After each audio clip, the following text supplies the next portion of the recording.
Fala galera, eu sou o Gui do canal do Tática Alvinegra e tô aqui hoje para a gente fazer um vídeo para substituir a live que não vai ter hoje, tá? Infelizmente vou ter que ir para a faculdade hoje à tarde, então eu vou substituir, né, a live de tarde com o vídeo, né? Esse vídeo agora que está saindo mais cedo e é claro que a gente vai falar da situação do Botafogo, né, no seu comando técnico, cara. O Bruno Lage foi demitido, né? O Bruno Lage foi demitido.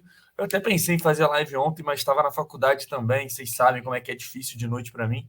E todo mundo já fez live, então a gente ia conversar na live de hoje. Só que hoje eu tenho aquela aula lá, uma vez por mês, que eu tenho que estar na faculdade na quarta-feira, tá? Então, basicamente, hoje o vídeo vai substituir a live, tá, galera? Então já vai deixando o like, já vai se inscrevendo no canal, porque hoje eu quero falar aqui de como Lúcio Flávio e Joel Carli, isso mesmo que você ouviu, os técnicos interinos do Botafogo são Lúcio Flávio e Joel Carli nessas últimas rodadas do Brasileiro. Então eu quero falar o que a gente pode esperar, tá, desse time do Botafogo sob o comando desses dois jogadores, da parte tática. Eu quero também entrar um pouco na questão técnica, na questão psicológica do time, que estava bem abalada, né? Principalmente desde o clássico contra o Flamengo. E quero dar essa pincelada aí para a gente ver o que a gente pode esperar dessa reta final, em que o Botafogo decidiu literalmente ir na força da família, né? Da família Botafogo. Não deve trazer ninguém de fora, principalmente se o Lúcio Flávio conseguir vencer aí algumas partidas nessa sequência. Lembrando que a gente estava falando sempre isso, o Botafogo está na sua sequência mais fácil do Campeonato Brasileiro. Começa com o Goiás, tem um clássico difícil contra o Fluminense, né? Mas é um jogo que provavelmente o Fluminense vai estar desgastado por conta desse jogo de hoje, quarta-feira, na semifinal da Libertadores lá no Beira-Rio, independente se o Fluminense classificar ou foi eliminado. E depois a gente tem América Mineiro, a gente tem Atlético Paranaense em casa, a gente tem o Fortaleza, que classificou para a final da Sul-Americana, né? Fora de casa, porém, uma semana não, né? 3 dias antes da final da Sul-Americana, de fato, né? O nosso jogo contra eles, e tem o Cuiabá em casa. Então é uma sequência que, cara, a gente pode conseguir ali umas 4 vitórias, né? Que é o que eu tô mirando, né? E já ajudaria demais, né? Nesse mês de outubro. Então, sem mais enrolação, você já deixou o like, você já se inscreveu, vou até deixar aqui embaixo, ó, passando. Vamos começar a falar do Botafogo de Lúcio Flávio, né? Quem diria que a gente ia terminar esse ano com Lúcio Flávio no comando, cara? Em primeiro lugar, galera, eu vou me basear um pouco no período do Caçapa, tá? Porque todo mundo sabe que o Caçapa ele comandou o time junto com o Lúcio Flávio, né? De uma certa forma. O Lúcio Flávio ajudou bastante nessa transição.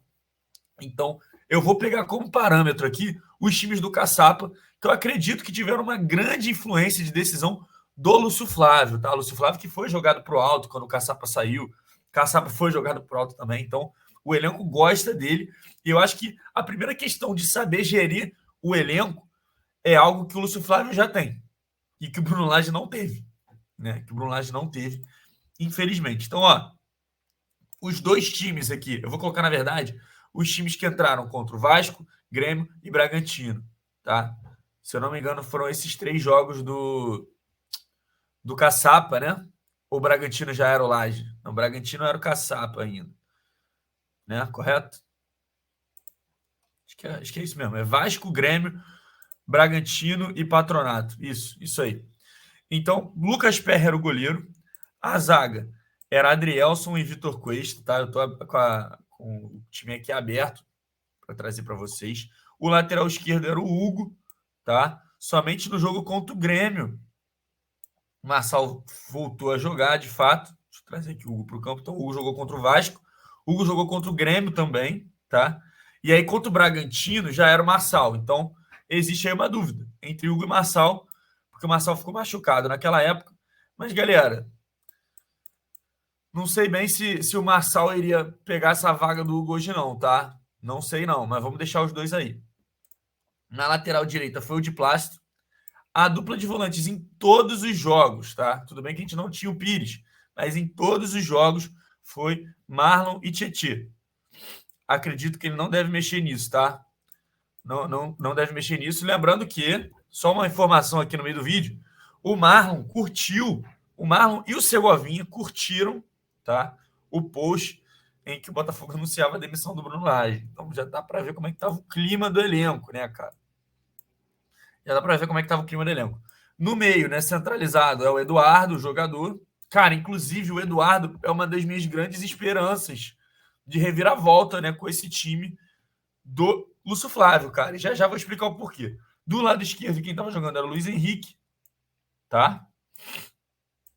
Era o Luiz Henrique. Do direito era o Júnior Santos e o centroavante era, obviamente, né, o Tiquinho Soares, tá, galera? Esse aqui foi o time que entrou praticamente em todos os jogos, né? Foi o que eu falei, teve somente a mudança do Hugo, né, no lugar do Marçal, quando o Marçal se recuperou da lesão. E, galera, o time lá da Sul-Americana, que foi o Botafogo com o time reserva, né, no geral. Já entrou o Breno, entrou o Carlos Alberto. Mas, enfim, desse time titular, eu vou pegar aqui, galera, para o jogo, como é um clássico contra o Fluminense, eu acho que ele vai de Marçal, tá? Então, para mim, na minha visão, o time titular do Lúcio Flávio é esse aqui, para o jogo contra o Fluminense. E, Gui, o que você pode já... Quer dizer, desculpa. Acho que do meio para frente ele vai manter o Vitor Sá também, tá? E acho que quem vai acabar saindo do time é o Júnior Santos. Então, acho que ele vai de Luiz Henrique, mas acho que o Vitor Sá fica do lado direito, tá? Então, galera, basicamente esse time é o que eu acredito que seja o titular contra o Fluminense pelas opções que ele escolheu na época junto com o Caçapa. E, Gui, como é que esse time pode jogar contra o Fluminense? O que a gente pode melhorar nesse sentido? Galera, era um time de fato que apostava nas transições, né? O Botafogo do Bruno Lage, ele não apostava muito nas transições, né? Era um time que gostava de criar a sua oportunidade vindo mais de trás. O time do Castro, né, junto com o time do Lúcio Flávio, Caçapa, eles apostavam bastante nessa velocidade, nessa transição de jogo. Nesse campo aberto, né? E aí a gente entra aqui, para mim, no principal nome dessa galera, que pode voltar a se beneficiar, tá? E esse cara é o Eduardo. O Eduardo, galera, fez as últimas boas partidas dele pelo Botafogo sob o comando do Caçapa e do Lage, tá? Contra o Bragantino. O Eduardo faz gol. Contra o Grêmio, o Eduardo também faz gol. E contra o Vasco, tá? O Eduardo tem uma boa atuação, mas não faz gol. Então, assim, as melhores atuações recentes do Eduardo são no estilo, no time do Lúcio Flávio com o Caçapa, tá? E por que o Eduardo pode se beneficiar aqui? Porque o Eduardo vai ter mais campo para percorrer. Se a gente levar em consideração que o Botafogo vai ser um time que vai esperar um pouco mais o adversário, né? Seja com a linha mais baixa e sem a bola, ou seja, numa linha mais alta, cara, a verdade é que o Botafogo se defendia assim, tá? O Botafogo do Castro barra Lúcio Flávio, ele se defendia muitas vezes no 4-4-2, mas o Eduardo, ele descia mais. Para quê? Para se roubar a bola, ele ajudar nessa espécie de transição, fazer o lançamento, inverter algum jogo. Contra os últimos times, o Eduardo estava saindo de uma posição muito alta para marcar. E isso acabou desgastando bastante ele.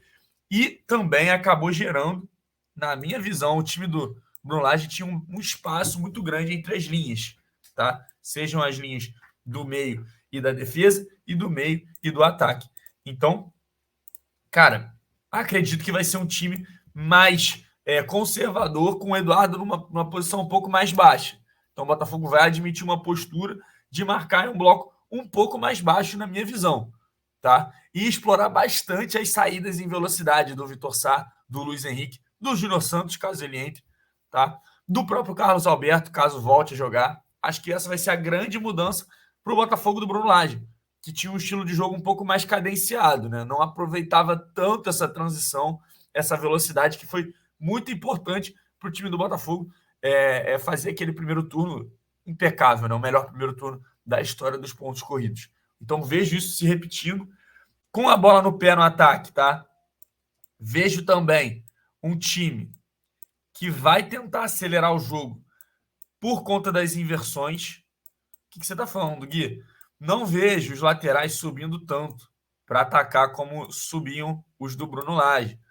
Vejo talvez um revezamento, uma saída de três, né? Uma coisa que deve mudar é essa saída de três, porque com o Lage a gente estava tendo o Marlon afundando aqui e dando uma espaçada aqui um pouquinho nos laterais.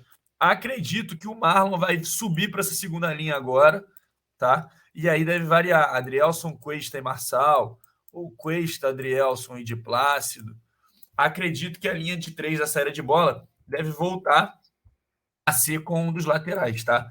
E a gente vai subir o Marlon uma casinha aqui nas posições, o que pode dar mais liberdade e acelerar um pouco mais o jogo, né? E voltar também, melhorar esse estilo de jogo do Marlon. Galera, outra coisa que eu queria comentar aqui com vocês, que eu acho muito importante, são algumas peças do banco, cara, que eu vejo tendo mais utilidade, tá bom? Acredito que o Segovinha, o Carlos Alberto, tá? E também o Danilo Barbosa vão ser jogadores que devem ser mais utilizados. Por que, Gui, que você está falando isso? Que vai ser um time que vai depender muito dessa velocidade. Então, em determinado momento, pode ser que o Vitor Sá se canse, pode ser que o Luiz Henrique se canse. E aí acredito que esses caras de velocidade, o Carlos Alberto, o Segovinha, por exemplo, podem ser substituições fáceis de serem feitas. Vou destacar aqui também o Júnior Santos, tá? Eu acho que a gente vai ter um bom rodízio com todos os pontos. Todo mundo vai entrar, porque vai ter que rolar esse revezamento, tá? Sobre outra posição que eu acho que também vai ganhar um pouco de destaque, cara, é o Danilo Barbosa. Por quê? O Danilo Barbosa era uma substituição que era feita com muita regularidade, né? Nesse período do Lúcio Flávio. O Botafogo fazia o resultado e depois dava uma fechada na casinha, né? Entrava o Danilo e dava uma segurada no resultado. Acho que ele pode ser uma peça importante, sim. O Pires, tá? Pode ganhar um espaço de uma certa forma também ali para ganhar duelos por dentro na reta final do jogo. Enfim, cara, o Janderson, eu não acredito que o Janderson vai ter tanto espaço, porque antigamente não tinha Diego Costa. Ainda acho que o Diego Costa é o substituto do Tiquinho. E acho que você deixar o Diego Costa de lado pode até soar meio ruim, né, para o time. Então, acredito nisso. E sobre a pergunta da galera que fala, os jovens vão jogar, galera, Matheus Ponte, Diego Hernandes, Matheus Nascimento. Galera, acho improvável, tá? Acho improvável, acho que não tem muito espaço, de uma certa forma, para esses jogadores. Tá? Acho que o Lúcio Flávio não vai querer desenvolver, o Lúcio Flávio vai por tudo ou nada, vai colocar quem está mais pronto e quem está mais desenvolvido mesmo, cara. Acho que não vai ter tempo para o Lúcio Flávio colocar um Diego Hernandes, colocar um Matheus Ponte. Acho que ele vai confiar na galera mais experiente mesmo. E na minha visão, né, o elenco, né, vai gerar muito em torno disso aqui, cara, que eu estou colocando na tela, tá? Eu vou até tirar um pouco o Segovinha aqui, porque a gente já vai ter 2 pontos. Eu acho que a gente vai girar muito ao redor disso aqui, tá? Esse time titular aqui, mais esses 5 jogadores aqui vindo do banco. Acho que vão ser as peças que a gente mais vai usar nessa reta final, para ser bem sincero, galera. Então, cara, é isso. Um time com transição, um time que vai tentar se proteger melhor. Tudo bem que, apesar de não ter tomado gol no período do caçar, o Botafogo chegou a sofrer, mesmo com blocos mais baixos, né? Mas, cara, vai ser um time que vai tentar se resguardar melhor. Vai tentar se resguardar melhor e tentar aproveitar também os espaços que o adversário vai gerar, cara. Foi o que eu falei. Acredito que o Botafogo deve se defender num 4-4-2, mas que varie para um 4-5-1 em determinados momentos. E o Eduardo vai ter espaço para jogar, galera. O Eduardo vai ter espaço para jogar. Lembrando que, nesse período, o Lúcio Flávio Caçapa, o Eduardo fez gol contra o Grêmio, o Eduardo fez gol contra o Bragantino, e o Eduardo fez boas atuações nessas partidas. Tá? Então, eu confio muito nessa melhora do Eduardo.